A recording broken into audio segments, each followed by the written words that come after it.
लिखो सिग्निफिकेंस।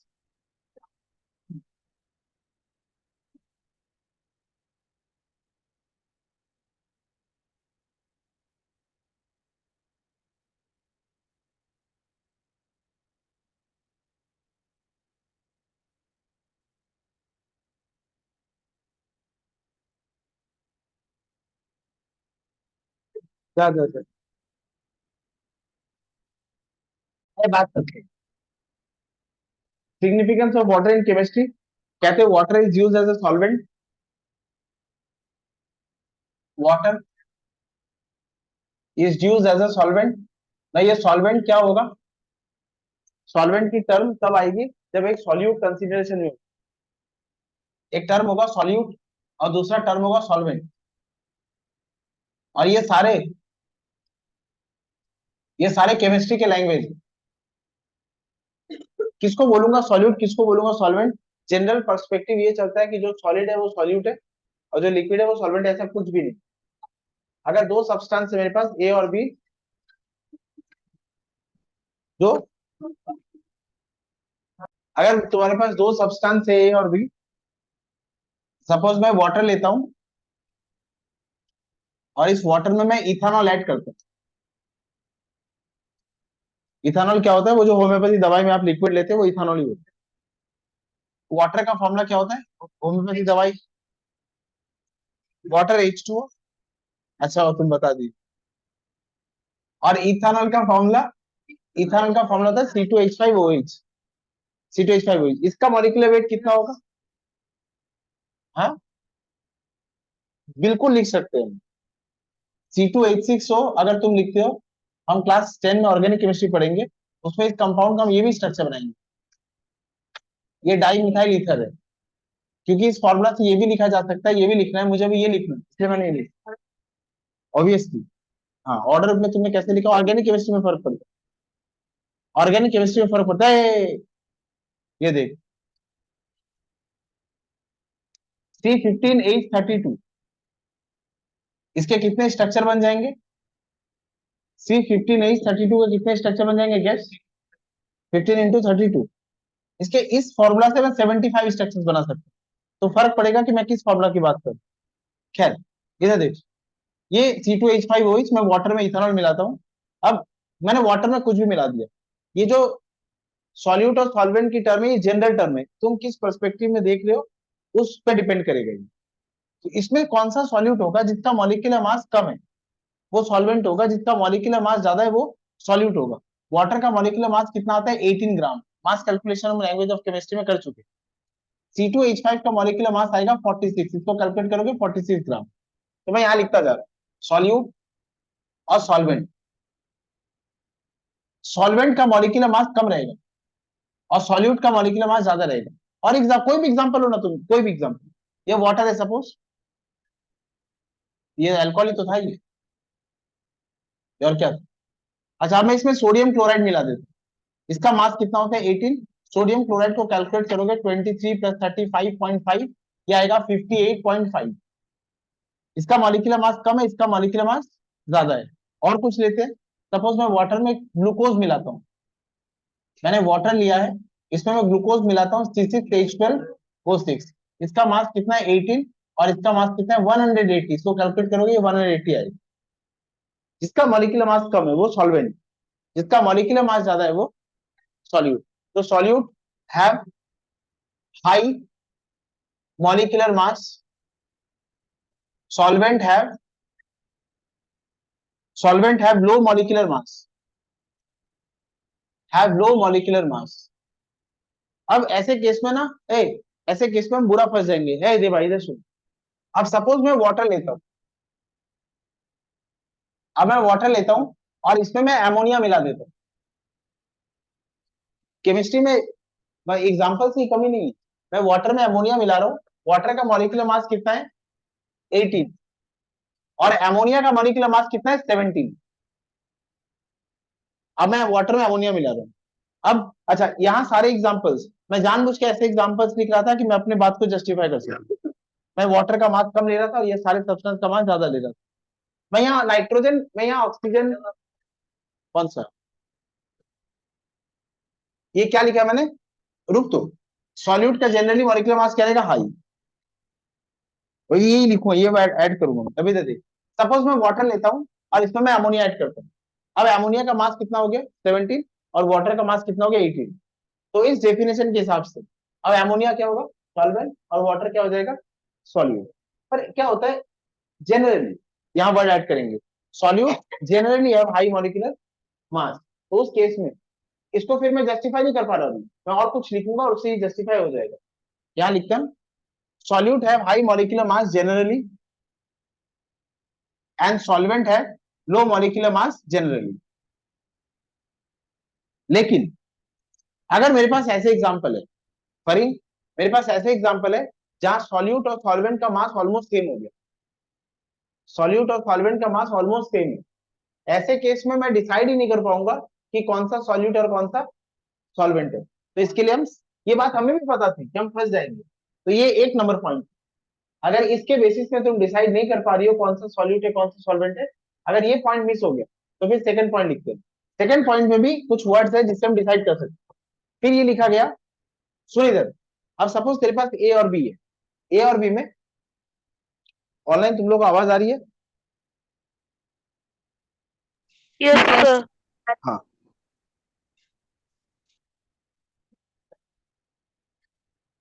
देखो, अब अगर इससे डिसाइड नहीं होता है ए और बी दोनों का अगर मॉलिक्यूलर मास सेम है, तो फिर that which is low in amount, जिसका मास कम रहेगा, जो सॉरी मास नहीं, जिसकी क्वांटिटी कम रहेगी वो सॉल्यूट होगा, और जिसकी क्वांटिटी ज्यादा रहेगी वो सॉल्वेंट होगा। अब मैं यहाँ लिख रहा हूँ solute is generally present in low amount and solvent is generally present in high amount, is generally, ये अच्छा मैंने अगर जनरली लिखा है मतलब इसमें कुछ केस आएगा, हाँ तो वो भी केस भी आएगा, is generally present in low amount, और यहां लिख रहा हूं मैं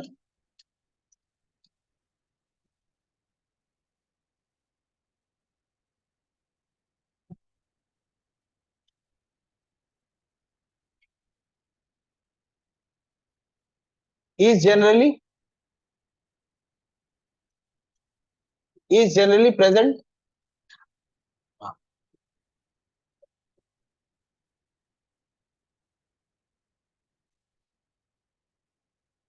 इसमें भी हम बुरा फंस जाते हैं।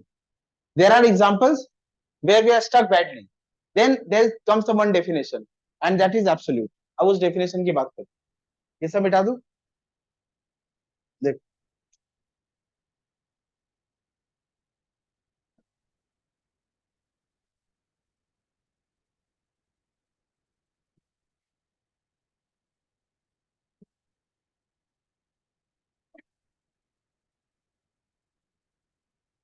ए सुनो, दो काम करते हैं, एक तो मैं ले रहा हूं वाटर, और इसमें मैं शुगर मिला रहा हूं। वाटर सपोज मैंने 1 kg लिया है, दक्ष 1 kg पानी में मैं 10 ग्राम शुगर मिला रहा हूं। अच्छा, अब इस बेसिस में कौन सा सॉल्यूट है कौन सा सॉल्वेंट है, इसका मॉलिक्यूलर मास 18, इसका मॉलिक्यूलर मास, शुगर का मॉलिक्यूलर मास 342, C12H22O11, इसको सॉल्व करोगे ये 342 आएगा। अच्छा, ये पहला डेफिनेशन, जिसका मॉलिक्यूलर मास ज्यादा है वो सॉल्यूट। हाँ,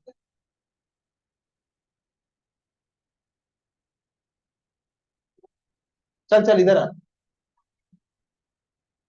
वॉल्यूम ऑफ वाटर सपोज है 1000 ml, वाटर की डेंसिटी कितनी होती है 1 ग्राम पर ml, मास क्या होता है वॉल्यूम इंटू डेंसिटी, वॉल्यूम है 1000 ml और डेंसिटी है 1 ग्राम पर ml, ये ml कट जाएगा, ये आ जाएगा 1000 ग्राम, और इसको लिखते हैं 1 kg। नहीं, ऐसे बुरा मानने की बात नहीं है, आ आ ही सकता है मन, वैसे डांट क्यों रहा है? तेरा दोस्त है ना वो। ये 1000 ml पानी, ये इसको 1 kg वाटर लिख सकते, क्योंकि डेंसिटी इसकी क्या है 1 ग्राम पर ml, तो इसमें मजा है, इसको ml लिख दो kg लिख दो चले, तुम्हें बुरा लगा मैं 1000 ग्राम लिख दूं? अच्छा, इसका मॉलिक्यूलर मास क्या है कम, इसका मॉलिक्यूलर मास क्या है, ज्यादा। जिसका मॉलिक्यूलर मास ज्यादा रहेगा वो सॉल्यूट, और सॉल्यूट मात्रा में कम रहे, ये 10 ग्राम है और वाटर 1000 ग्राम है। हमें तो ये भी समझ आ जाएगा कि वाटर को ज्यादा क्यों लेना होता है। The purpose of taking water in large access will be clear. Water अपने आप में बहुत सारे काम करेगा, ये समझो। अच्छा एक बात बोलो, अगर मैं 100 ग्राम वाटर में 10 ग्राम चीनी डिजोल्व करता हूँ तो ये सॉल्यूशन आपको क्या दिखेगा, लिक्विड दिखेगा, सॉलिड दिखेगा, क्या दिखेगा, लिक्विड। ये बात ध्यान में रखना, आगे काम है। अब मैं उल्टा करता हूँ, अब मैं क्या करता हूँ, शुगर को अब मैं शुगर को अब मैं शुगर को 100 ग्राम लेता 1000 ग्राम लेता हूँ, शुगर को 1000 ग्राम लेता हूँ, और ये जो वाटर है, और ये जो वाटर है, ये वाटर 10 ग्राम लेता हूँ, ये वाटर 10 ग्राम लेता हूँ। अब बताइए कौन सा सॉल्यूट है, कौन सा सॉल्वेंट। अब वाटर सॉल्यूट हो गया, जो बचपन से मैं पढ़ता है उसके खिलाफ जा रहा है ना सब कुछ। हाँ, हाँ खिलाफ चले जाइए, खिलाफ चले जाइए। अब ये जो शुगर है ये सॉल्वेंट है, और ये जो वाटर है वो अब वाटर सॉल्यूट है।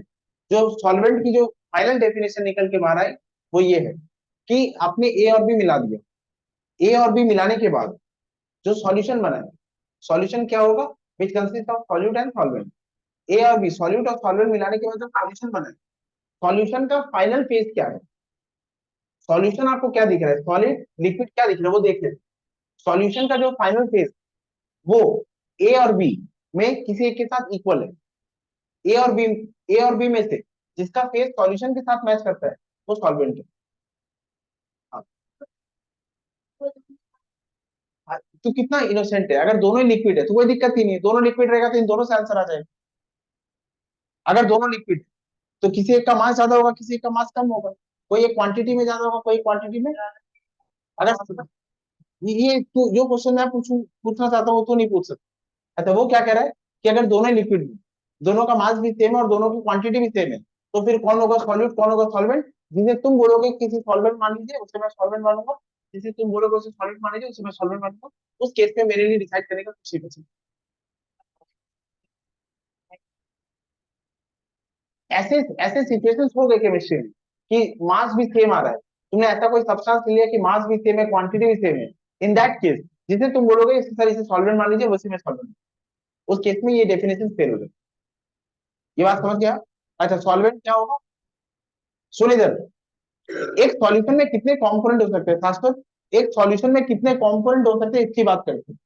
सपोज आपके पास एक ग्लास, मैं आपके घर गया, एक ये एक से मैं कहने के लिए बोल रहा हूँ, ये आपने वाटर लिया, ये कंपोनेंट वन, इसमें तुमने चीनी मिला दी, ये है सेकंड कंपोनेंट, ये हो गया कंपोनेंट टू। इसको हम बोलेंगे बाइनरी सॉल्यूशन, एक कंपोनेंट दो कंपोनेंट। अच्छा अब इसमें तुमने थोड़ा नमक मिला दिया, हाँ चीनी और नमक, सलाइन वाटर, तो ये कितना कंपोनेंट हो गया, तीन कंपोनेंट।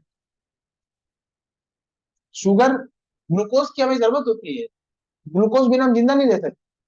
अच्छा सुन इधर, तो ये क्या है, ए माफ कर दो अपने लोग, ये वाटर, ये इसमें कितने कंपोनेंट हो गए, तीन। अब इसमें तुमने थोड़ा सा नींबू मिला दिया, ये कितने कंपोनेंट हो गए, चार हो गए। अब इसमें तुमने थोड़ा रूह अफ़ज़ा मिला दिया, गंदा टेस्ट है, गंदा टेस्ट है। अच्छा कोई अच्छा मिला देते हैं इसमें, इसमें नहीं नहीं अब इमोशनल मत हो जाओ। ऐसे ऐसे ऐसे तुमने क्या, तुम लोग जब बोल रहे थे तो आम पन्ना बोल रहे थे।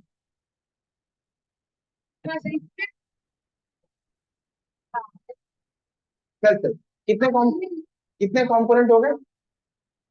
अब इसमें कोई लिमिट नहीं, अब इसमें कोई लिमिट नहीं, ये अगर तू बना के ला रहा है तो कितने कंपोनेंट देगा, एक दो तीन चार पांच। ये अगर मम्मी बनाएगी तो इसमें जीरा मिला देगी, अजवाइन मिला देगी तो कंपोनेंट बन। हम हम बाइनरी सॉल्यूशन की बात करते हैं जिसमें सिर्फ दो कंपोनेंट हो, ए और बी।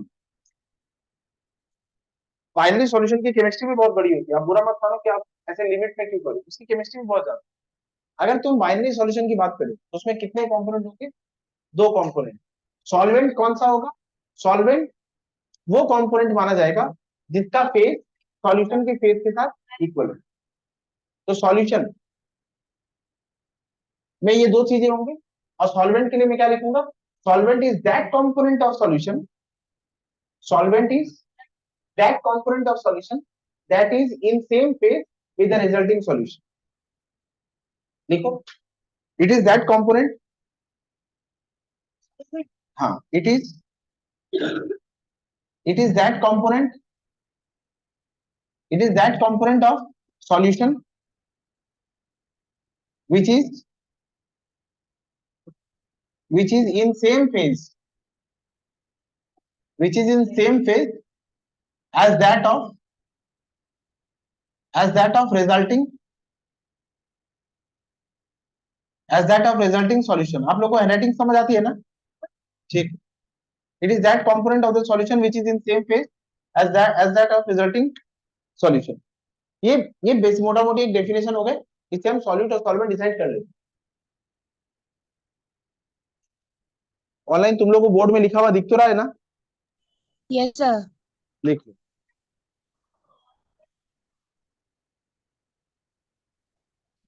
और मैं रिकॉर्डिंग भेज दूंगा, जो चीज छूट जाएगा वो नोट कर लेना, लिखते जाओ. Okay, sir. और कुछ बोलना होगा तो हैंड रेज कर देना. मैं माइक लगा के नहीं रखूंगा, हैंड रेज देख के क्वेश्चन पूछ लूंगा. इस सारे लिक्विड्स में से वाटर में ऐसी क्या खास बात थी? तो वो हाँ, ये वाटर इज यूनिवर्स, ये टैग क्यों मिला वाटर को? हाँ, क्या है वाटर में ऐसा कि वो मोस्ट ऑफ द थिंग्स को डिसॉल्व कर लेते हैं? High high water is a universal, water is a universal solvent. इसमें क्या गलती है रंगन? टिंटिन, इसमें क्या गलती है?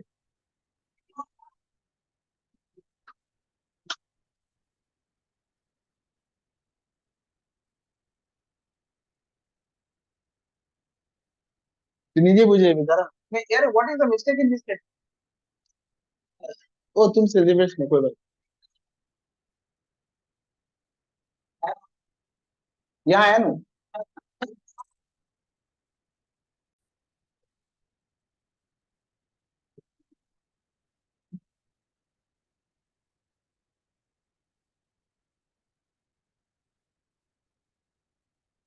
ए एंड द, ये प्रीपोजिशन से हमारा कोई लेना देना. आर्टिकल ए एंड ये सब आर्टिकल है. इंग्लिश से हमारा कोई लेना देना.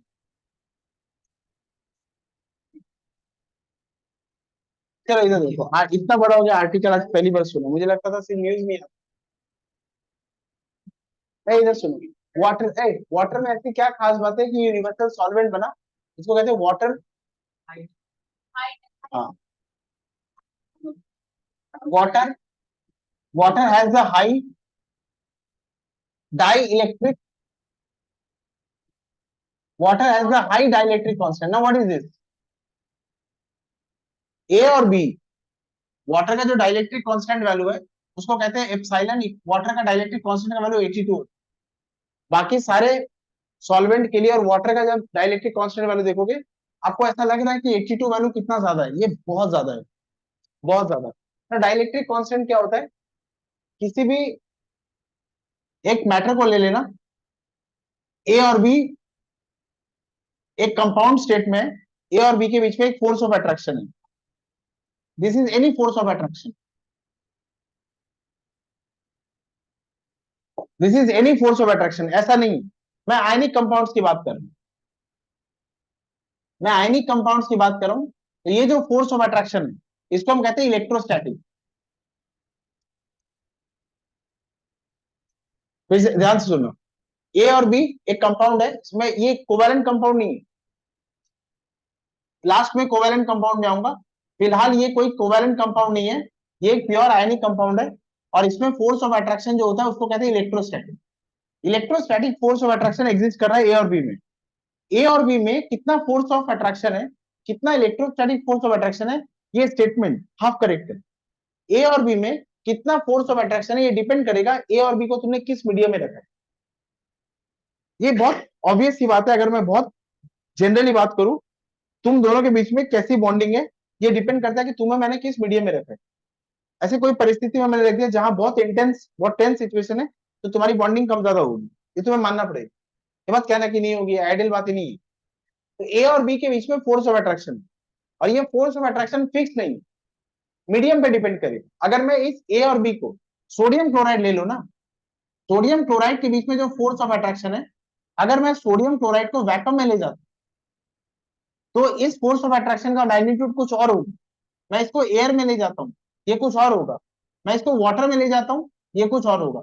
मीडियम बदलेगा और ये फोर्स ऑफ अट्रैक्शन का वैल्यू बदलेगा। अब ये जो डाइलेक्ट्रिक कांस्टेंट है, डाइलेक्ट्रिक कांस्टेंट किसी भी मीडियम का होता है। डाइलेक्ट्रिक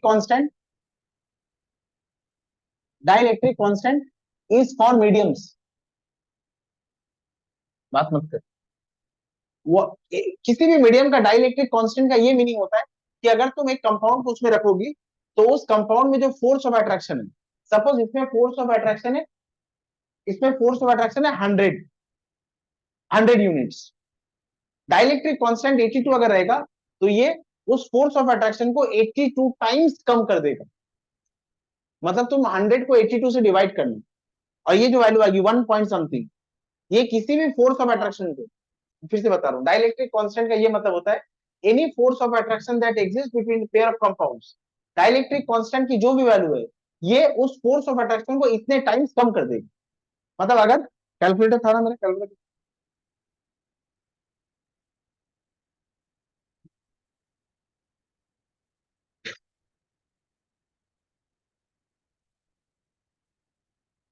सोडियम क्लोराइड के बीच में जो फोर्स ऑफ अट्रैक्शन है वो बहुत ज्यादा होता है। मैं मान लेता हूँ 500 एसआई और सीजीएस यूनिट की बात नहीं कर रहा, वो 500 यूनिट है। अगर मैं इसको एयर में रखता हूँ या वैक्यूम में रखता हूँ, तब इसका फोर्स ऑफ अट्रैक्शन 500 यूनिट्स है, जो भी फोर्स है। लेकिन अगर मैं इसको वाटर में रखता हूँ, what is the dielectric constant value of water? 82। ये उस फोर्स ऑफ 500 डिवाइड बाय 82, ये उस वैल्यू को सीधा कितना कर देगा? 6.09। उसका फोर्स ऑफ अट्रैक्शन 82 टाइम्स कम हो जाएगा। पहले जब ये एयर में था तब इसका फोर्स ऑफ अट्रैक्शन 500 यूनिट्स का था। जैसे ये वाटर में गया, इसका फोर्स ऑफ अट्रैक्शन कितने यूनिट का हो गया? सिर्फ 6। और ये जो इतना कम हो गया, ये बहुत वीक हो गया। अब ये क्या हो जाएंगे? वाटर में जाती है डिसोसिएट हो, वाटर में अलग हो जाए। अच्छा, ये इतना ज्यादा है, ये इतना ज्यादा है, कोई भी आयनिक कंपाउंड, कोई भी आयनिक कंपाउंड इसमें जाएगा और वो 82 टाइम सीधा ड्रॉप कर देगा। ये फोर्स को और कुछ रहने नहीं देता है, वो वीक हो जाता है, वो ब्रेक हो जाता है।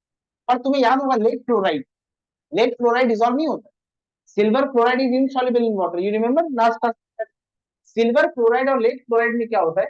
Silver chloride and lead chloride, they are not perfectly ionic, they have covalent character, and covalent bonds are stronger than ionic bonds. Covalent bonds are by far stronger, ये पढ़ चुके हैं ना। Covalent bonds are by far stronger than ionic bonds. Water ionic compounds को तोड़ देगा, covalent compounds में force of attraction ज्यादा होता है। भले ही मैं मानता हूं इसका डाइलेक्ट्रिक कांस्टेंट ज्यादा है, इसका डाइलेक्ट्रिक कांस्टेंट ज्यादा है, पर इतना भी ज्यादा नहीं है कि कोवैलेंट कंपाउंड को तोड़ सके। इसीलिए कहते हैं covalent compounds are insoluble in water. और आयनिक कंपाउंड में जो इलेक्ट्रोस्टैटिक फोर्स ऑफ अट्रैक्शन है वो पानी में जाती है, अलग होता है। एंड मोस्टली जो कंपाउंड्स की बात करते हैं लैब में, वो जो सारे आयनिक कंपाउंड्स है वो सारे डिसॉल्व होते हैं इसमें। हम कहते हैं water is a universal solvent. Dielectric constant का मीनिंग क्या लिखोगे? Dielectric constant, this is a number, this dielectric constant लिखो।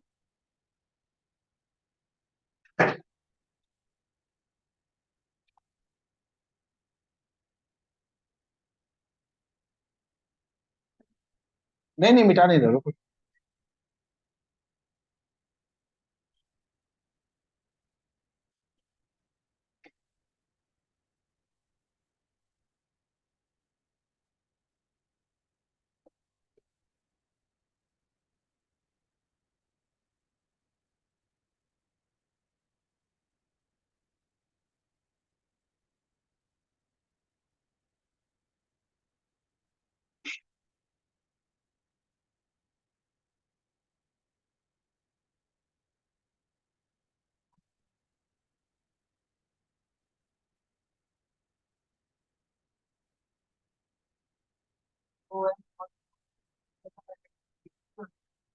होता है वाटर, उसको तोड़ सके इतना भी डाइलेक्ट्रिक कांस्टेंट नहीं, चेंज तो होता है।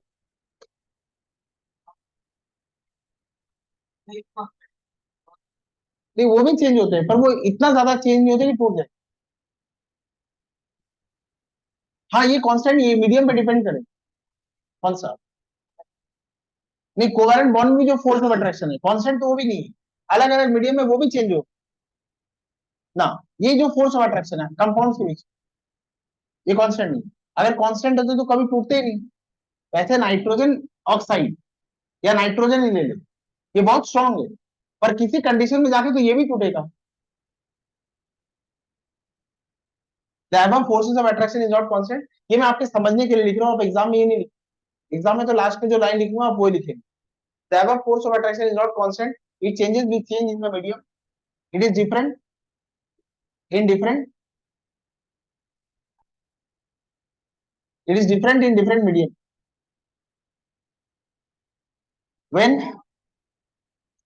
this compound is added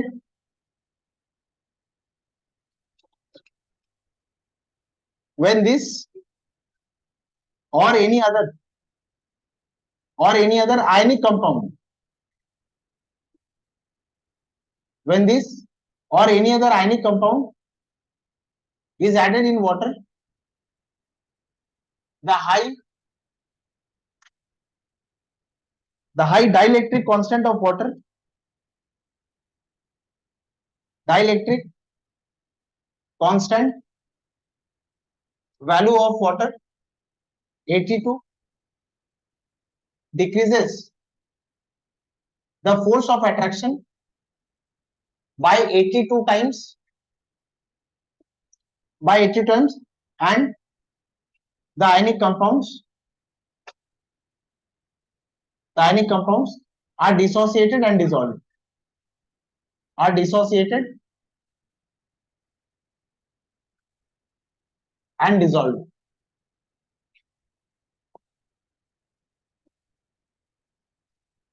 ये करता है पानी।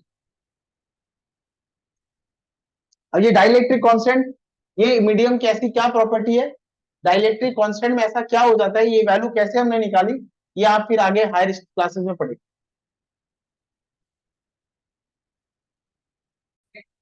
Dielectric constant of any medium is a numerical value and it tells us the number of times force of attraction existing between any pair of any ionic compound or any compound। Very good। लिखो dielectric constant for any medium is a numerical value. Idea मिल गया आपको। Definition खुद से लिख लेते हैं। Dielectric constant for any medium क्या ये हमने एक स्पेशल केस पे लिखा है NaCl के केस में। कौन सा हाँ ये मैं स्पेशल केस पे लिख रहा हूँ ना NaCl और वाटर के लिए। मैं ये लिखा है ना एप्सिलॉन 82 किसका है वाटर का। मैं जनरल डाइलेक्ट्रिक कांस्टेंट का एक जनरल डेफिनेशन लिख dielectric constant of any medium is a numerical value.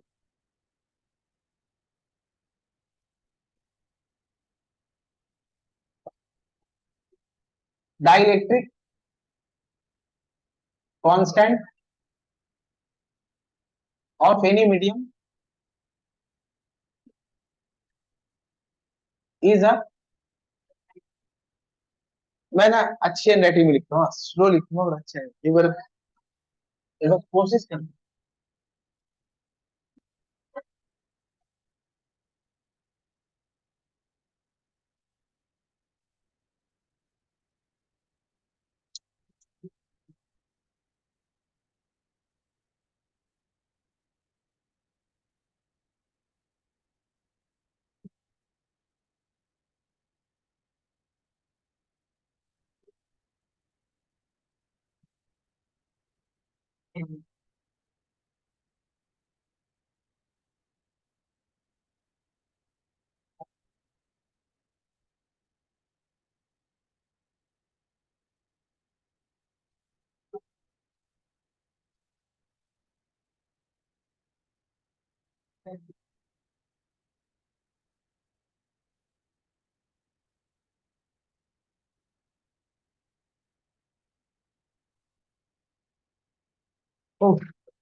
हाथ दर्द हो गया। ये जो लिखा है डाइलेक्ट्रिक कांस्टेंट किसी भी मत बात, डाइलेक्ट्रिक कांस्टेंट किसी भी मीडियम के लिए एक वैल्यू होती है। जैसे मैं कह रहा हूँ वाटर का डाइलेक्ट्रिक कांस्टेंट 82 है। ये ये एक नंबर बताता है। ये नंबर क्या बताता है? अगर सोडियम क्लोराइड में, मानो सोडियम क्लोराइड में force of attraction 500 units, sodium chloride को 500 यूनिट्स फोर्स से पकड़ के रखा है। जैसे ये वाटर में जाएगा, जैसे इस मॉलिक्यूल को तुम वाटर में डालोगे, वाटर इस फोर्स ऑफ अट्रैक्शन को 500 बाई 82, ये 6 पॉइंट समथिंग आएगा। मतलब जो फोर्स ऑफ अट्रैक्शन पहले 500 यूनिट्स, वो वाटर में गया, वाटर ने उसको 82 टाइम्स कम कर दिया, और ये समथिंग 6 यूनिट्स आ गया। ये इन एयर था और ये इन वाटर हो गया। एंड ये इतना वीक हो जाता है कि सोडियम क्लोराइड के बीच में ये फोर्स ऑफ अट्रैक्शन नहीं रहेगा, और ये ब्रेक होगी, ये डिसॉल्व हो जाएगा, Na अलग हो जाएगा, Cl अलग हो जाएगा। This is what we mean by direct. Sir 82 है क्यों? वाटर के लिए वैल्यू 82 आता है। ये यही मैं कह रहा था कि डाइलेक्ट्रिक कांस्टेंट कैसे काम करता है, ये वैल्यूज कैसे आती है, ये आगे किसी थ्योरी में पढ़ोगे। Okay sir. अभी ये मेरे सिलेबस में नहीं है, इसलिए नहीं बोल। हाँ बोलो। ये कुछ भी हो सकता है ना। है, यहाँ लिख लो अगर तुम्हें दिक्कत है, एनी टू केमिकल स्पीसीज।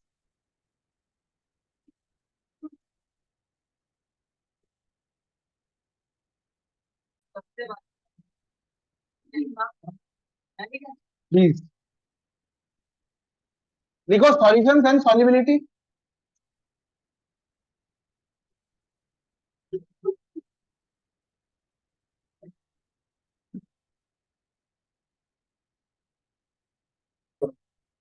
छोड़ो कोई बात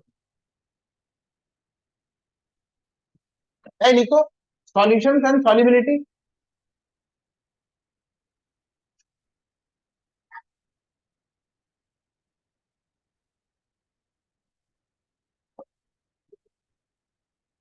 ए सॉल मत बात करो हीरो।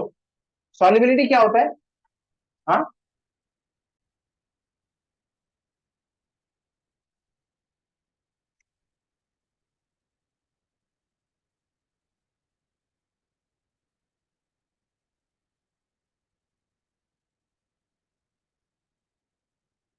सॉल्यूशन, अगर मैं सॉल्यूशन बनाता हूँ, अगर तुम सॉल्यूशन बनाते हो तो you will take solvent and you will add solute in. कितना सॉल्वेंट लिया है तुमने उसका नंबर लिख लेना, और कितना सॉल्यूट ऐड किया उसका नंबर लिख लेना, और इस नंबर को एक प्रॉपर ओरिएंटेशन में लिखेंगे, और वो जो वैल्यू आएगी वो उसकी सॉल्युबिलिटी कहलाएगी। सुन इधर, मैं तुम्हें शुगर दे देता हूं, मैं NaCl दे देता हूं दक्ष, पूरे क्लास में मैं एक कागज में NaCl दे रहा हूं, और मैं बीकर दे दे रहा हूं, और वाटर दे दे रहा हूं, और मैं कहता हूं NaCl की सॉल्युबिलिटी बताओ। वाटर में NaCl सॉल्युबल है ना? अच्छा, अब मैं कह रहा हूँ वाटर NaCl की सॉल्युबिलिटी पता करके हो, क्या करोगे? कोई इंस्ट्रक्शन है? 100 ml के 100 ग्राम।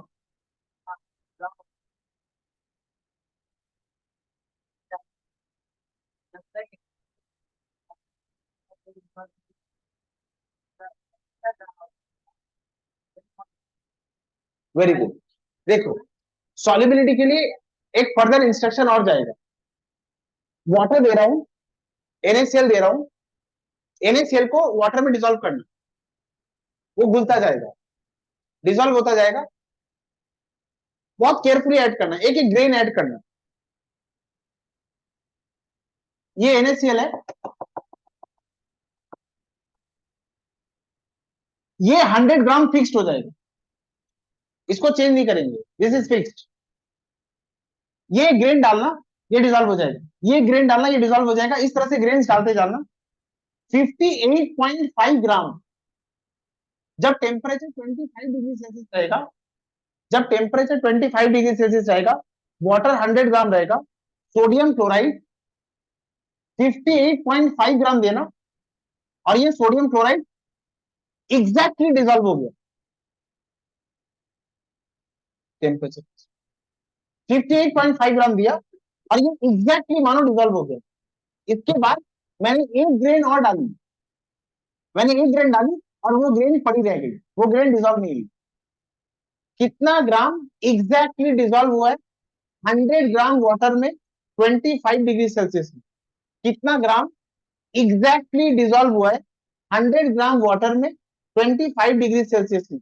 ये जो ग्राम एग्जैक्टली डिजोल्व हुआ है ये इसकी सॉल्यूबिलिटी।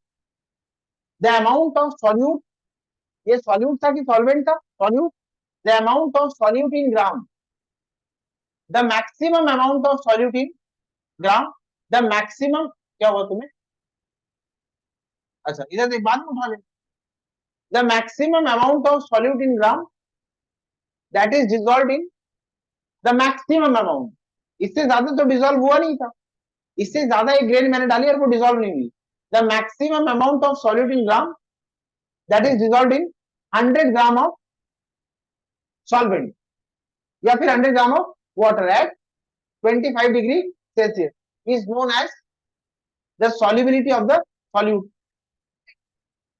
हाँ 25 डिग्री सेल्सियस, इसको कांस्टेंट बोलते हैं। ये सारा काम 25 डिग्री सेल्सियस में किया गया, इसको स्टैंडर्ड मान लिया। कहानी समझ आई? अच्छा अब हाँ सॉल्युबिलिटी ऑफ द सॉल्यूट लिखा रहा हूं, मैं लिखा रहा हूं, सुन तो। अच्छा ये बातें फिक्स करना जरूरी क्यों थी? ये बातें फिक्स करना इसलिए जरूरी थी, मानो मैं NaCl दे देता हूँ और कहता हूँ NaCl की सॉल्युबिलिटी पता करो। सबको मैंने बीकर दे दिया, अब किसी ने 100 ग्राम वाटर लिया, किसी ने 200 ग्राम वाटर लिया, किसी ने 180 ग्राम वाटर लिया, तो उसमें अलग अलग सोडियम क्लोराइड डिजोल्व होगा। तो मुझे सॉल्युबिलिटी का जो वैल्यू मिलेगा, एक ही क्लास में सोडियम क्लोराइड के लिए कितने सॉल्युबिलिटी के डेटा बनेंगे? अगर 50 स्टूडेंट्स है तो 50 डेटा बनेगा। सपोज तुमने 150 ग्राम वाटर लिया, उसमें ज्यादा सोडियम क्लोराइड डिजोल्व करेगा, उसने 30 ग्राम वाटर लिया, उसमें कम डिजोल्व करेगा। तो सोडियम क्लोराइड का एक ही सॉल्यूट के अलग अलग डेटा मिलेंगे ना मुझे, अब मैं किस डेटा को एक्सेप्ट करूंगा? तो हमने चीजें डिफाइन कर दी। वाटर कितना लोगी? 100 ग्राम, फिक्स्ड है। टेम्परेचर कितना रहेगा? 25 डिग्री सेल्सियस। या फिर अब मानो साउथ अफ्रीका में बैठ के कोई काम कर, अभी यहाँ रूम टेम्परेचर 25 है, वहां टेम्परेचर कितना हो? 40 डिग्री सेल्सियस। ना what you will do is, तुम सब जब सॉल्युबिलिटी चेक करोगे, वाटर कितना ग्राम लोगे? 100 ग्राम, और तुम सब के लिए टेम्परेचर क्या रहेगा? 40 degree Celsius. You all are working in the same laboratory, उस केस में सबका टेम्परेचर क्या मानेंगे? कांस्टेंट। अब मानो साउथ अफ्रीका में तुम एक लैब में काम कर रही हो, वहां टेम्परेचर 40 डिग्री सेल्सियस, और ये एक लैब में काम करिए वहां बहुत ज्यादा AC चल रहा है, अब वो टेम्परेचर 20 या 18 डिग्री सेल्सियस है, तो फिर तुम दोनों की सॉल्युबिलिटी अलग अलग आएगी। मैं डेटा एक्सेप्ट नहीं करूँ, तुम दोनों का टेम्परेचर क्या रहना चाहिए? सेम। अच्छा क्या बोलेंगे? सॉल्युबिलिटी हमेशा किसकी चेक करेंगे? सॉल्यूट की। बहुत सारे क्वेश्चन आगे तुम्हें मिलेंगे जहां सॉल्वेंट का वैल्यू दिया रहेगा। सॉल्वेंट का वैल्यू वो एक गिमिक है तुम्हें धोखा देने के लिए। सॉल्युबिलिटी हमेशा किसका होगा? सॉल्यूट का। हम कहते हैं solubility of any solute in a particular solvent.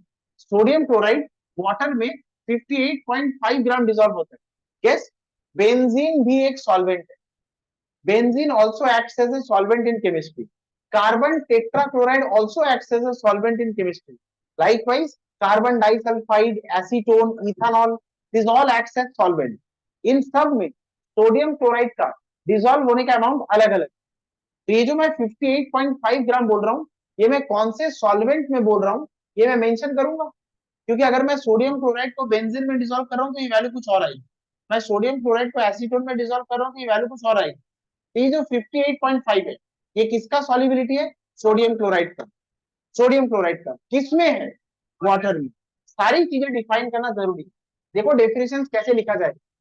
Solubility of any solute in a particular solvent at a given temperature is the maximum in gram that will saturate 100 gram of the solvent, 100 gram of the solvent at that particular temperature. ये सारे words और ये definition. solubility of any solute in a particular solvent at a given temperature is the maximum amount of solute that will saturate 100 gram of the solvent at that particular temperature. यही है solubility का definition, देख लो। hence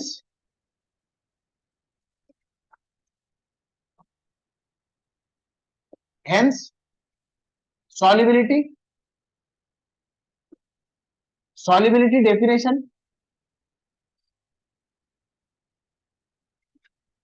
solubility of any solute in a particular solvent at a given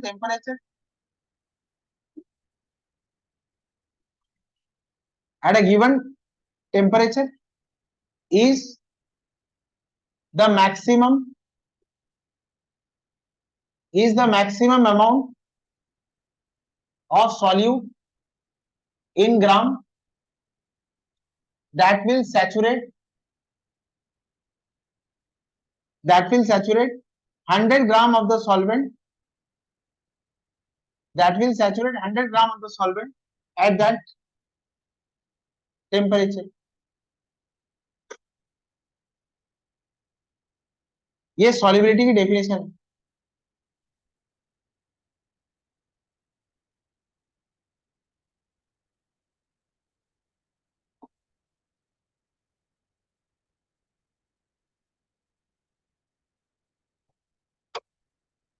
solubility temperature बढ़ाने से बढ़ेगी कि कम होगी?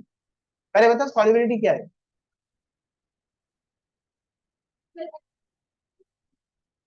हाँ, सॉल्युबिलिटी एक किसी सॉल्यूट का पर्टिकुलर अमाउंट, टेम्परेचर बढ़ाऊंगा और वो अमाउंट बढ़ेगा. देखो, dependence of solubility on temperature.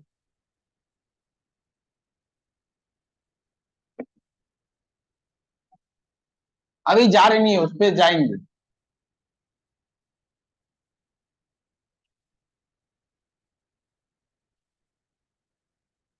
Dependence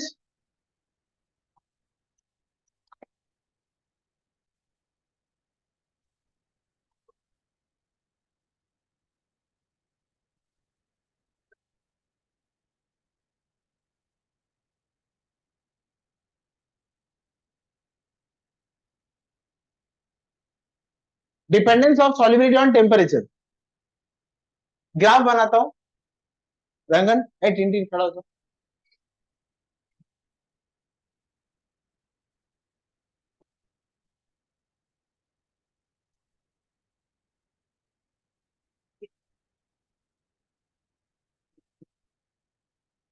Tintin,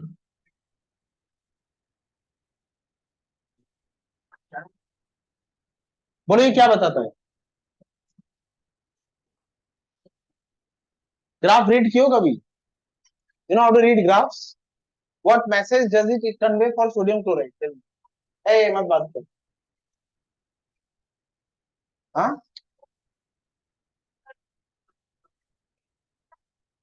बोलो बोलो. टेम्परेचर कांस्टेंट है, सॉलिबिलिटी कांस्टेंट है. इस लाइन का क्या मतलब है?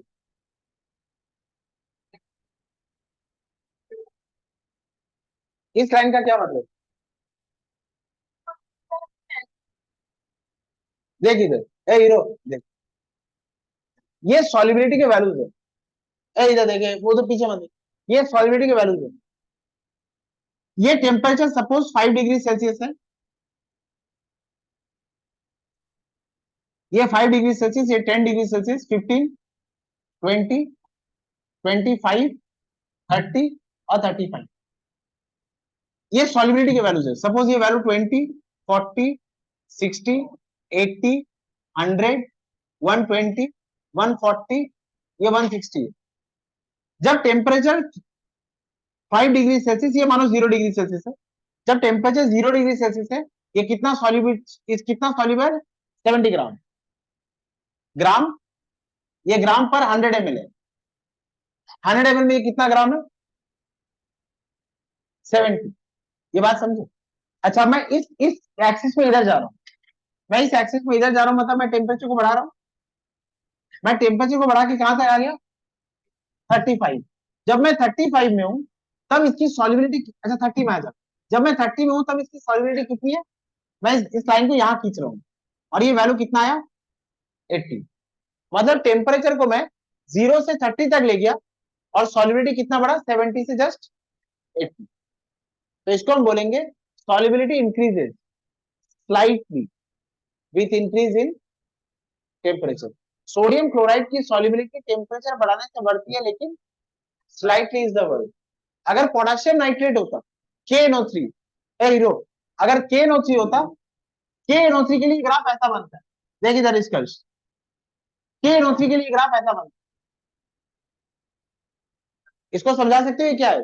0 डिग्री सेल्सियस में KNO3 की सॉल्युबिलिटी कितनी है? 20, और यहां में कितना आया? सिर्फ 20 डिग्री सेल्सियस, और ये सॉल्युबिलिटी कितनी हो गई? 180, 200, मेरा ग्राफ पार हो गया। 20 डिग्री सेल्सियस में ये वैल्यू कितना हो गया? 200। सोडियम क्लोराइड 30 डिग्री सेल्सियस बढ़ाने पे सिर्फ कितना बढ़ा? 5 ग्राम, sorry 10 gram.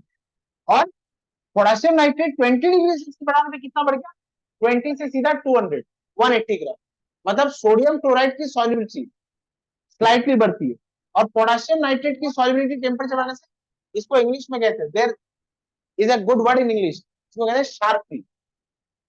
Sharply name a salt whose solubility increases sharply with increase in temperature, KNO3.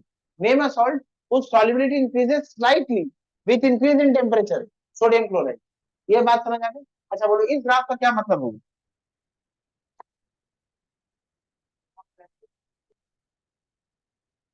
25 में मैंने 0 से स्टार्ट किया, 0 में ये सॉलिबिलिटी ऐसी थी, फिर टेम्परेचर बढ़ाया और ये सॉलिबिलिटी मिली। ये ए, ये स्केल, ये मैं आर्बिट्री स्केल ले रहा हूँ, ये नेचर को बता रही है, एक्चुअल वैल्यूज नहीं, नेचर यही रहेगा। अच्छा अगर मैं ऐसा ग्राफ बनाता हूँ टिन, इसका क्या मतलब है? इसका क्या मतलब है बोल?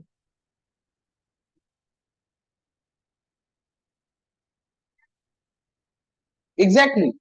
ये सॉल्युबिलिटी जब मैं टेम्परेचर इनिशियली बढ़ा रहा हूँ, मैं इनिशियली बढ़ा रहा हूँ, ये वैल्यू बढ़ रही है, फिर एक टेम्परेचर के बाद ये वैल्यू, मैं इस स्केल में आगे बढ़ रहा हूँ, और मैं सॉल्युबिलिटी स्केल में कहां आ रहा हूँ? नहीं समझे ना? समझे? ये टेम्परेचर तक मैं टेम्परेचर बढ़ा रहा हूँ, सॉल्युबिलिटी बढ़ रहा है, फिर मैं, मतलब ये वैल्यू ऐसा है, मैं टेम्परेचर बढ़ा रहा हूँ, मैं टेम्परेचर बढ़ा रहा हूँ और सॉल्युबिलिटी बढ़ रहा है, फिर मैं टेम्परेचर बढ़ा रहा हूँ और सॉल्युबिलिटी कम है। ये समझे? इसको इंग्लिश में क्या बोलूंगा? Solubility increases with increase in temperature, then on further increasing the temperature. Solubility initially increases with increase in temperature, then on further increasing the temperature solubility decreases. ऐसे भी सॉल्ट्स है। हाँ बोल। स्पेसिफिक कुछ भी नहीं है, मैं ट्रेंड बता रहा हूँ, सॉल्ट के ट्रेंड की बात कर। टिंटिन आप समझिए। अच्छा ऐसे कौन से सॉल्ट्स होते हैं जो ऐसा नेचर दिखाते हैं? तुमने ऐसे सॉल्ट देखे होंगे जहां वाटर ऑफ क्रिस्टलाइजेशन होता है, WOC, CuSO4.5H2O, MgSO4.7H2O, Na2CO3.10H2O। हमने बात की थी ना सोडा ऐश की, डिटर्जेंट बनाने के लिए, उसमें कितने वाटर थे? 10 वाटर। वो सॉल्ट जिसमें वाटर ऑफ क्रिस्टलाइजेशन होता है, वो सॉल्ट्स टेम्परेचर बढ़ाने पे पहले उनकी सॉल्युबिलिटी बढ़ती है, बाद में उनकी सॉल्युबिलिटी कम हो जाती है। ये बात समझे? लिखो बैठो। तो यहां मैं लिख रहा हूं Na2, यहां मैं लिख रहा हूं Na2CO3, Na2CO3.10H2। दिशा, ए श्रद्धा, 2 मिनट खड़ी हो जाए, एक डेफिनेशन बोल दे, अब तुम बोलना वो डेफिनेशन करेक्ट है कि रॉन्ग है।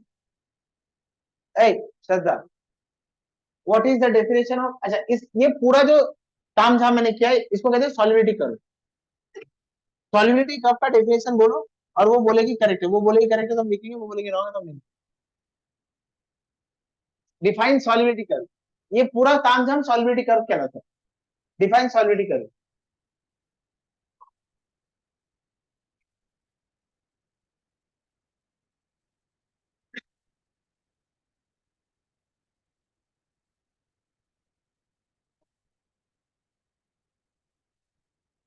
तुम्हारा मॉर्निंग है ना? सब स्टैंडर्ड। डिफाइन सॉल्युबिलिटी कर्व बोल। नहीं ये तो एक ट्रेंड है, डिक्रीज भी तो होता है सर। चुप चुप चुप से देख लिया, 8 में पढ़ लिया, सर 8 पे पढ़ा बोला हुआ मत याद बन, है। बोला मत बन, बोलो।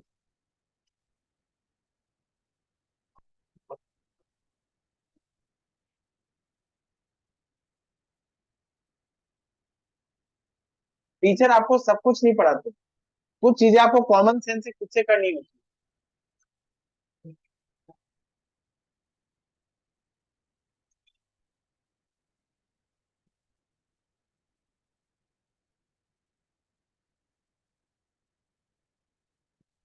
ये है solubility curve. This curve tells us this curve tells us the dependence of solubility on, बस इतना चाहिए। इट्स ओके, कभी कभी तुम्हारे जीवन में ऐसा होगा। नहीं यार, ये है सॉल्युबिलिटी कर्व। क्या बोलो, क्या लिखा है पढ़ो। नहीं नहीं, बोलो ना क्या लिखा। अच्छा क्या बोलेंगे, तो इसके बुक के हिसाब से अगर लिखेंगे तो क्या लिखेंगे, solubility of a solute in a particular temperature. अच्छा, यहाँ कांस्टेंट टेम्परेचर नहीं बोलेंगे क्योंकि मैं यहाँ टेम्परेचर को बदल रहा हूँ, तो क्या बोलेंगे, solubility curve shows us the dependence of solubility of any solute in a particular solvent with change in temperature।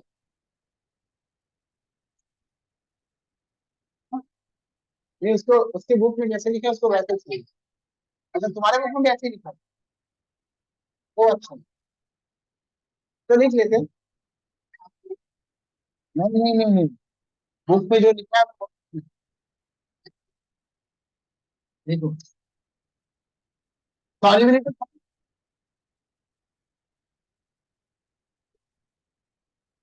are the graphs, are the plots, line graph that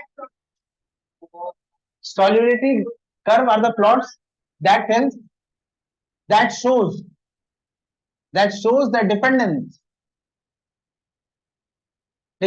of solubility of a solute in a particular, नहीं bro, in a particular solvent with change in temperature,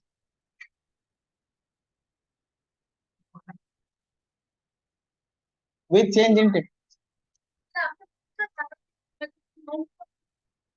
line graph को ही plots कहते हैं, इनको कहते हैं word substitution.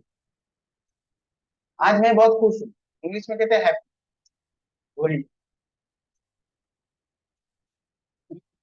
अभी तक हुआ नहीं तुम्हारा लिखना,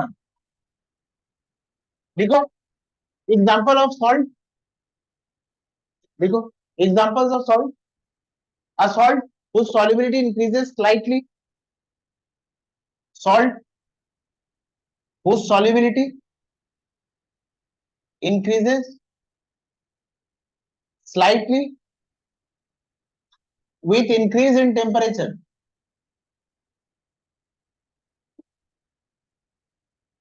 NaCl, ये एग्जांपल आते खूब। solubility solubility increases sharply। Tintin क्या बात कर रहे हैं, ये जो स्लाइटली है, ये स्लाइटली की जगह शार्पली लिख देना, और ये जो NaCl है इसकी जगह KNO3 लिख देना। तुम लोग भी जब बोर्ड में लिखोगे तो ऐसे, जब ये स्लाइटली है तो ये NaCl है, जब ये शार्पली है तो ये KNO3।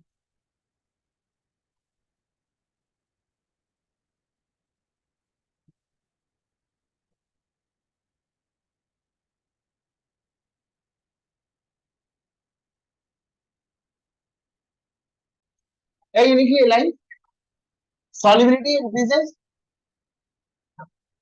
sharply with increase in temperature KNO3। आपने क्या प्रज्ञा, अच्छा salt whose solubility increases, नहीं sharply को मिटाऊंगा ना, salt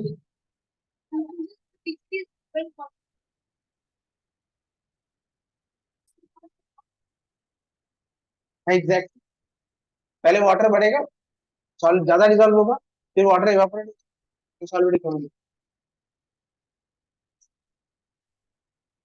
वाटर ऑफ क्रिस्टलाइजेशन है, इसमें ऐसा बिहेवियर आने का कोई कारण है कि इसको बस ऐसे एक्सेप्ट कर लिया जाए।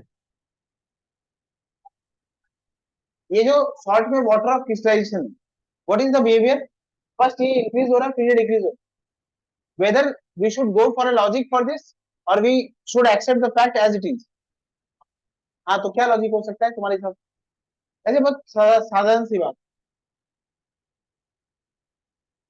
जब इसको इनिशियली हीट करेंगे तो ये जो वाटर ऑफ क्रिस्टलाइजेशन है, सुनो, हमने सॉल्युबिलिटी की बात किसमें की थी? Particular amount of solvent. मैंने सॉल्वेंट का मास कितना लिया था? 100 ग्राम। अच्छा, अगर मैं ये वाला सॉल्यूट लेता हूँ तो इसमें जो वाटर ऑफ क्रिस्टलाइजेशन है, ये पहले वाटर बन के बाहर आएगा, तो सॉल्यूट का अमाउंट बढ़ जाएगा, और फिर जैसे जैसे मैं गर्म करूंगा, ये सॉल्यूट, ये जो सॉल्वेंट है, ये इवापोरेट हो जाएगा, और ये इवापोरेट हो जाएगा तो सॉल्यूट सॉल्युबिलिटी फिर डिक्रीज हो जाएगी।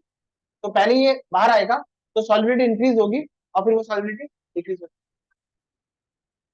ये जो वाटर ऑफ क्रिस्टलाइजेशन, जब मैं इनिशियली हीट करूंगा तो ये वाटर वेपर बन के बाहर आएगा, ये वाटर वेपर बन के बाहर आएगा तो वाटर का रिलेटिव अमाउंट बढ़ेगा, और वाटर का अमाउंट बढ़ेगा तो सॉल्युबिलिटी बढ़ेगी, और फिर जैसे ये एवापोरेट हो जाएगा, जैसे ये बॉयल ऑफ हो जाएगा, वाटर का अमाउंट फिर कम हो जाएगा, तो सॉल्युबिलिटी फिर कम हो जाएगी।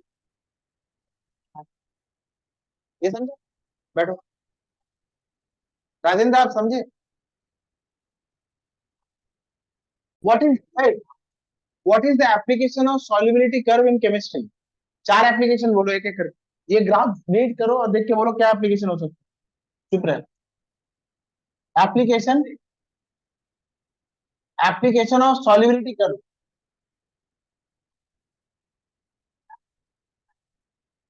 नंबर वन बोलो। अच्छा देखो, सपोज मैं पता करना चाहता हूं इस टेम्परेचर में 15 डिग्री सेल्सियस, 15 डिग्री सेल्सियस में सोडियम क्लोराइड की सॉल्युबिलिटी और पोटेशियम नाइट्रेट की सॉल्युबिलिटी कितनी है?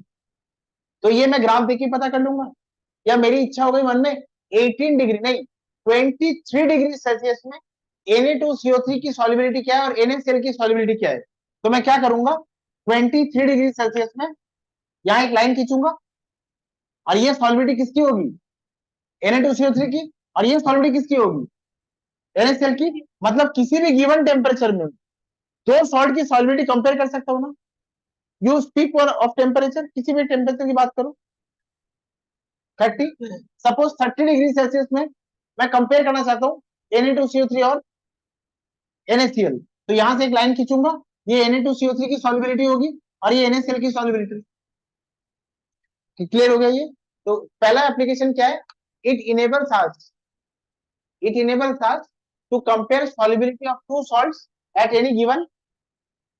ये बात समझे क्या? It enables us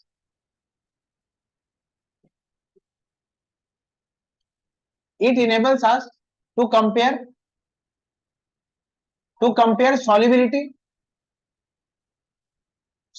of two salts at any given temperature.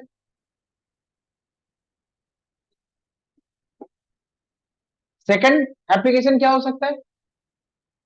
ऐ शुभ्रो, ध्रुवो,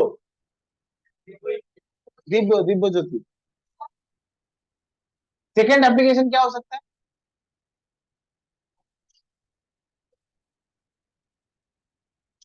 किसी भी सॉल्ट की सॉल्युबिलिटी किसी भी टेम्परेचर में पता कर सकते हो तुम।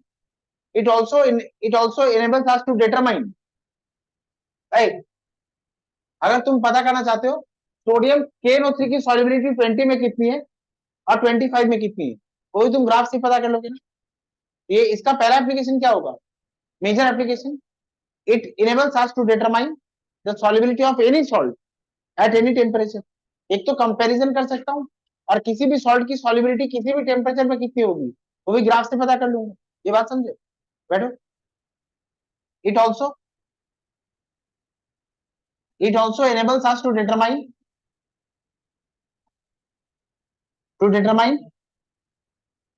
solubility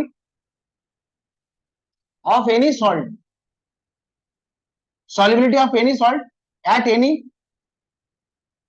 any given temperature.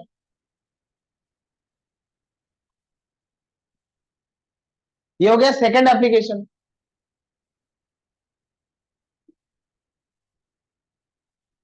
Third application क्या हो सकता है?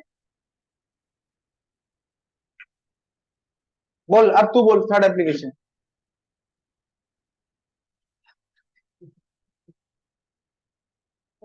हाँ, क्या क्या?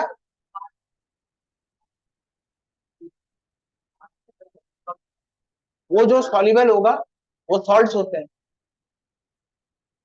Molecules are not soluble in water.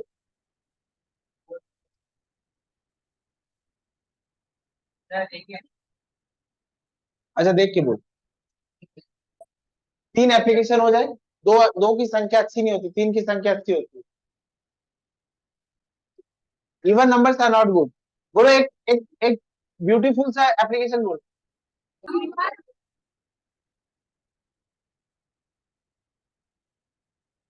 तुम ये बोलना चाह रहे हो it tells us to predict the nature of solute. ये बोलो सर.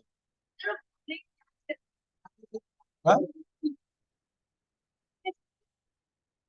अच्छा. नेचर मतलब तो तुम हाँ किस बात पर बोले? दो टाइप्स ऑफ सॉल्यूशन.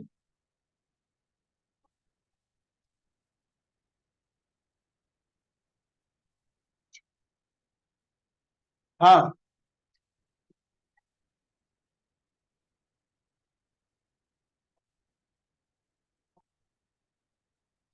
तो टाइप्स ऑफ सॉल्यूशन में क्या पढ़ेंगे हम?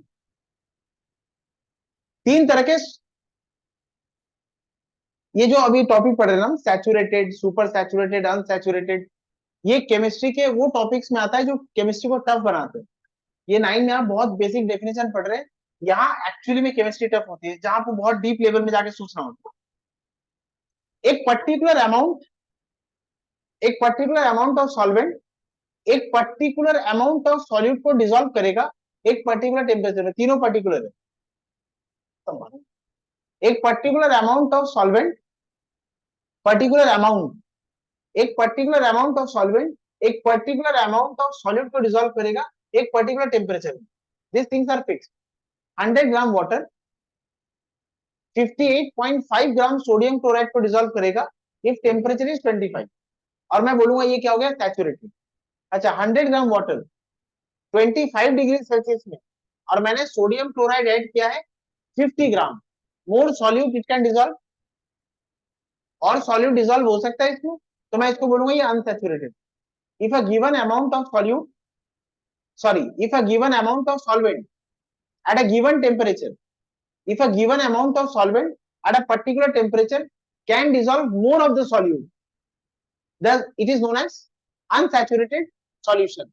If a given amount of solvent at a particular temperature cannot dissolve any more of the solute, it is known as saturated. It is known as saturated. And if a particular amount of solvent at a particular temperature contains more of the solute than its saturated value, then the solution is known as super saturated solution. मानो गलती से super saturated solution बन गया. मानो गलती से बन गया. 100 ग्राम वाटर में 25 डिग्री सेल्सियस में तुमने गलती से 60 ग्राम दे दिया. डिजॉल्व कितना करेगा? 58.5. बच कितना जाएगा? 1.5 ग्राम. अब ये 1.5 ग्राम तुम कितनी भी कोशिश करो ये डिजॉल्व नहीं होगा. मैं इसको बोलूंगा ये सुपर सैचुरेटेड. किसी भी सुपर सैचुरेटेड को सैचुरेटेड बनाने का तुम्हारे पास दो रास्ता है, या अनसैचुरेटेड बनने का तुम्हारे पास दो रास्ता है. एक तो उसमें, अब मानो टीचर ने तुम्हें काम दिया लैब में और वो बाहर की, अब गलती से बात बात में तुमने 60 ग्राम डाल दिया, ये तो सुपर सैचुरेटेड हो गया. वो बस आने ही वाले. तो धक्का मार के क्लास से निकालेंगे. वाटर कितना लेना है तुम्हें? 100 ग्राम. वो तो उन्हें देखते ही पता चल जाएगा कि तुमने चोरी की. तो गो एंड नील डाउन. हाँ. एक रास्ता है कि टेम्परेचर करने से, अच्छा टेम्परेचर करने से ऐसा क्या हो जाता है कि वो डिजॉल्व हो जाता है. Exactly exactly. क्या हो जाएगा? अच्छा, इंटरमोलिकुलर स्पेस बढ़ेगा तो वॉल्यूम नहीं बढ़ेगा क्या? तो वॉल्यूम तो तब भी बढ़ जाएगा. मार तो तुम्हें तब भी पड़ेगा. खैर, पानी ऐड करने से जितना वॉल्यूम राइज होगा, टेम्परेचर राइज करने से जो वॉल्यूम राइज होगा वो टीचर पकड़ नहीं पाए. वॉल्यूम तो तब भी राइज होता है, but that is not very significant. तो तुम बच जाओगे. बस उन्हें टच करने मत देना. No no sir please, I prepared it with very with very love and care. Please don't touch it. There are two ways by which you can make a super saturated solution saturated or unsaturated, by adding more of solvent and by increasing the temperature. ये एक application हो सकता है क्या? ये एक application हो सकता है? मुझे नहीं पता, वो तुम लोग नेक्स्ट क्लास में बताओ. टाइप्स ऑफ सॉल्यूशन कितने तरह के हो गए? 3. Unsaturated,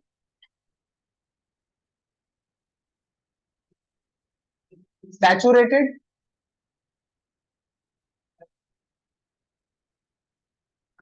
super saturated. इसके न्यूमेरिकल्स नहीं है ना?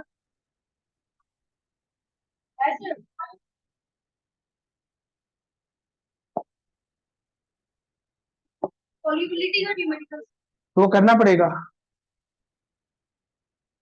बोलो डेफिनेशन क्या होगा? शॉन डेफिनेशन बोल बेटा इसका. नीलाक्षी इसका डेफिनेशन बोल.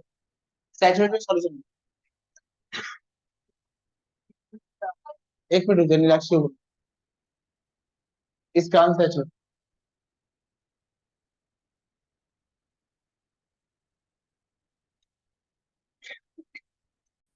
B careful with your words. A solution लिखो. A solution that can add. A solution is said to be unsaturated if it can dissolve more of the solute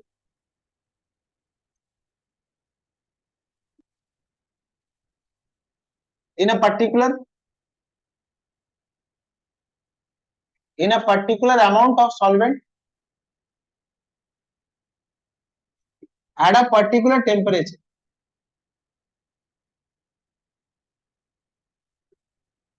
इस chapter में particular word को इतना importance मिला है ना, शायद ही कभी कहीं मिला हो.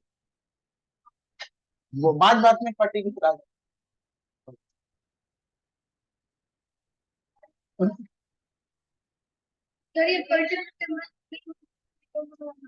कटेगा ही.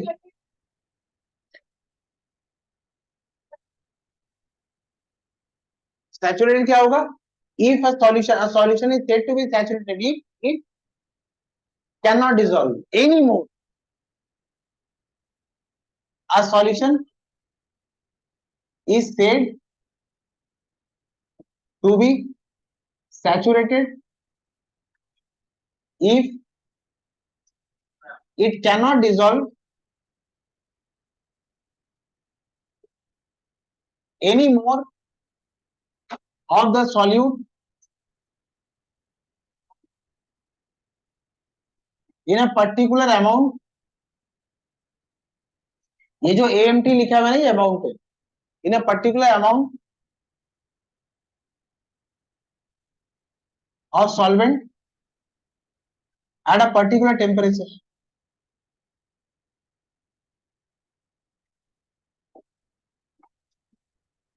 That super saturated का definition बोल. A solution that contains what are the solute than its solubility. उसकी solubility से ज्यादा होगा तो वो super saturated. देखो a solution is said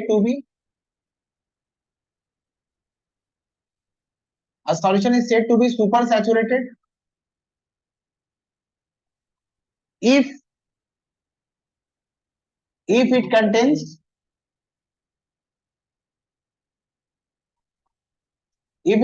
more of the solute than its solubility.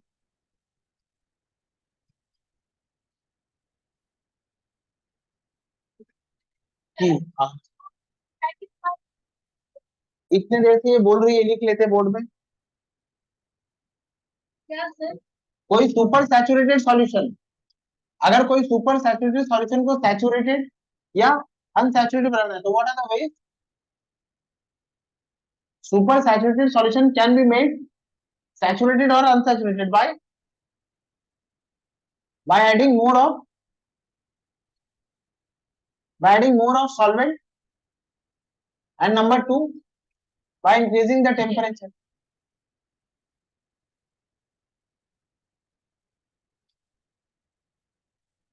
Next class में हम क्रिस्टलाइजेशन प्रोसेस पूरा पढ़ेंगे। क्रिस्टलाइजेशन क्या होता है, कैसे होता है, वाटर ऑफ क्रिस्टलाइजेशन क्या होता है, ये सब पढ़ेंगे।